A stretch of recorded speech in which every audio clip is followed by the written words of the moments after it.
Kolhapur district badminton असोसिएशनच्या वतीनं 9 ते 13 जुलै दरम्यान जिल्हास्तरीय बॅडमिंटन स्पर्धा आयोजित करण्यात आली आहे. अंबाई डिफेन्स हॉलमध्ये होणाऱ्या या स्पर्धेत 326 खेळाडूंनी सहभाग नोंदवला आहे. स्पर्धेचं उद्घाटन 9 जुलै रोजी सकाळी 9 वाजता होणार आहे, अशी माहिती असोसिएशनचे अध्यक्ष सतीश घाटगे यांनी दिली.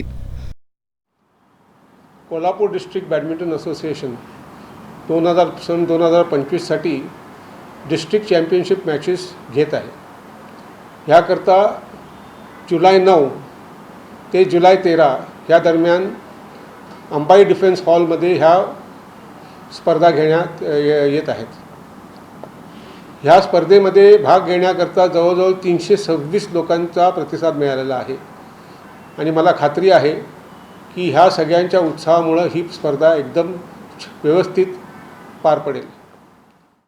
जरूर ह्या मॅचेस बघायला या आणि मला खात्री आहे की ह्या मॅचेस बघितल्यानंतर आपल्याला पण कळेल की आपल्या कोल्हापूरचा बॅडमिंटनचा दर्जा कसा चांगला आहे आणि आपण कोल्हापूरमध्ये बॅडमिंटनच्या दृष्टीने काय चांगले खेळाडू तयार करू शकतो.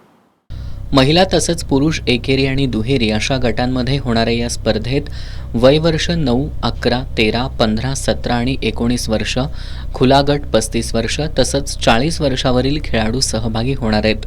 1970मध्ये स्थापन झालेल्या या असोसिएशननं 2020मध्ये 50 वर्ष पूर्ण केली आहेत. या 50 वर्षात अनेक खेळाडूंनी राष्ट्रीय आणि आंतरराष्ट्रीय पातळीवर कोल्हापूरचं नाव उज्ज्वल केलंय. या पत्रकार बैठकीला असोसिएशनचे व्हाईस चेअरमन विनोद भोसले, चंद्रशेखर सोवनी, तन्मय करमरकर, सुमित चौगुले, अरुणा रसाळ, योगिनी कुलकर्णी, सिद्धार्थ नागावकर, अक्षय मनवाडकर आणि पदाधिकारी उपस्थित होते.